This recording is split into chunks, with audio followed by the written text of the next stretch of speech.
people often can't sleep because of anxiety. What is your advice for people who physically just cannot get themselves to sleep? So anxiety, is probably the principal underlying reason for insomnia. There are other causes, but anxiety seems to be the principal cause.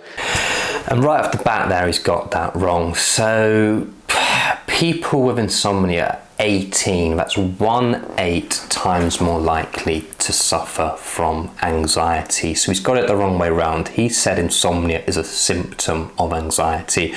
Anxiety is a symptom of insomnia, and you've got to treat it that way around. You've got to treat insomnia as a primary condition. And what happens is that there's a part of your nervous system called the fight or flight branch of the nervous system that when you are stressed or anxious gets sort of ramped up.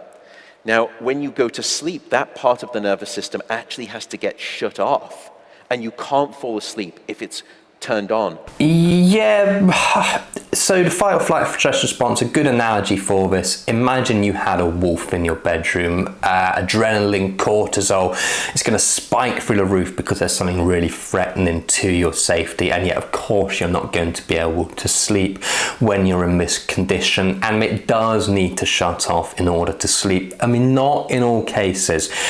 If you've got a strong enough drive to sleep, you are going to sleep no matter what. So Navy SEALs, for example, in their training, they're allowed to sleep for 1 hour per night. They could literally have bullets hailing over their head and they would drop to sleep like that. So at some point, the drive to sleep, the sleep drive, is going to come so strongly that it will override your anxiety around your sleep. So that's why people with insomnia, it's not like you never sleep, even if you are super anxious and worried around it. It's just never consistent and regular. And that's that interplay between the sleep drive and the anxiety and fight or flight response going on there. And I have this when we speak to patients in the sleep center who have anxiety and who have insomnia. And they are what we call wired and tired, that they are desperately tired, they are desperately sleepy, but they can't. Sleepiness and wired but tired is very different things. So wired but tired, 20 espressos, fatigued, anxious, stressed, worried. Sleepy is that eyes closed and cannot keep them open. So they're two very different things. I'm going to give him the benefit of the doubt and just assume that he misspoke. But if you're sleepy, you will sleep. If you're wired but tired, you won't. Because they're too wired with anxiety. What do you do about that? Well, firstly, you can't just put, a plaster on it and sort of numb it with medication, because you have to address the root cause. Firstly, finding out what's causing you the anxiety is one place. And again, people, it's not like they're anxious in their life. What's going on in my life? What's happening at work? What's happening with my marriage? That's why I can't sleep. My 20 years of insomnia, I was always looking for that trigger of my anxiety, that if I could make my life perfect, then this insomnia would go away. What I was anxious about was sleep itself. Fear of the bed in the bedroom, worried about not being able to sleep tonight, controlling my life because of my insomnia. So the 1,000 things I was doing to try and force myself to sleep, the 1,000 things I was doing to try and protect my sleep. I was anxious about insomnia itself, and so again, he's missing the key thing of what insomnia is, and it's really frightening and worrying because he's probably the most well-known sleep scientist, and I think he causes a lot of problems. That's my own honest opinion, and I'm a minute into this video, and I'm not liking what he's saying, but yeah. But when it comes to sleep, there are several things you can do. The first is meditation.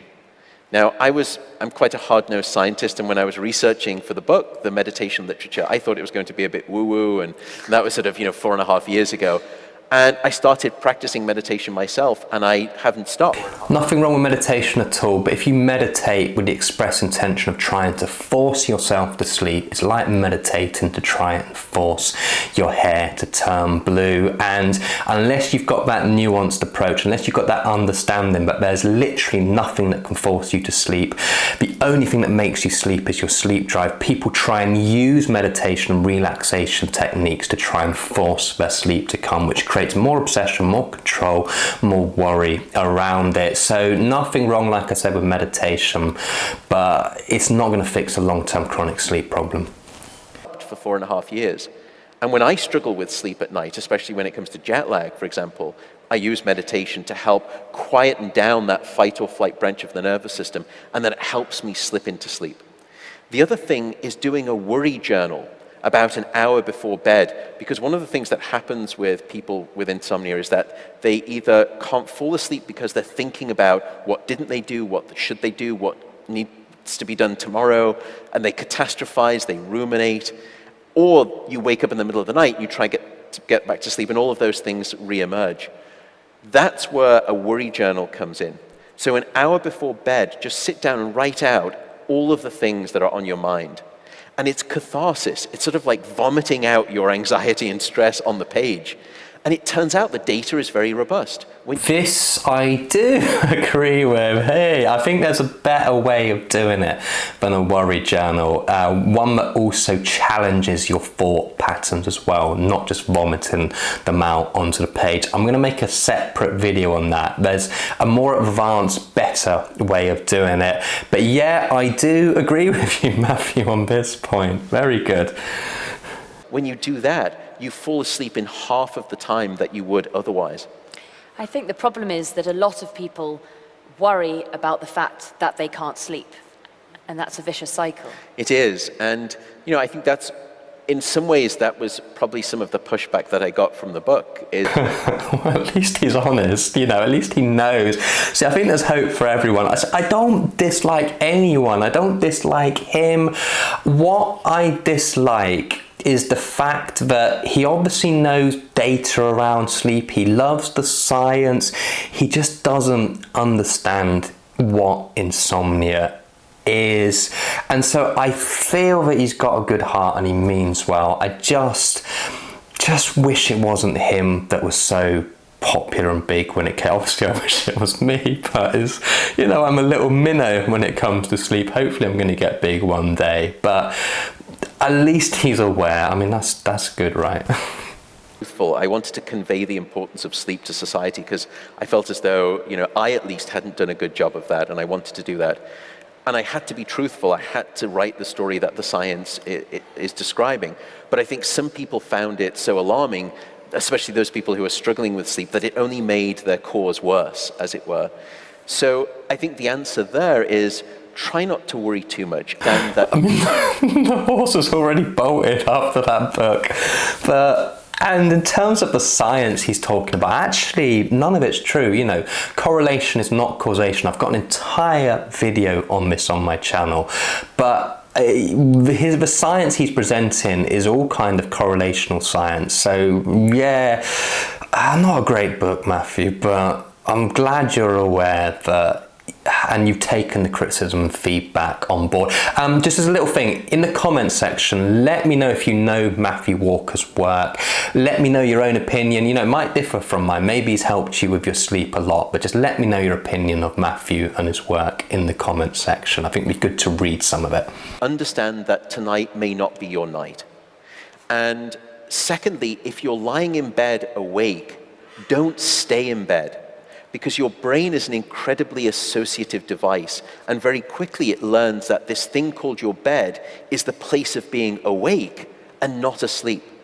And so you need to break that association, and the way that you do it is, if you haven't fallen asleep after 15 or 20 minutes, or you haven't fallen back asleep, get up, go to a different room, in dim light, just read a book, do something relaxing, meditate, sleep.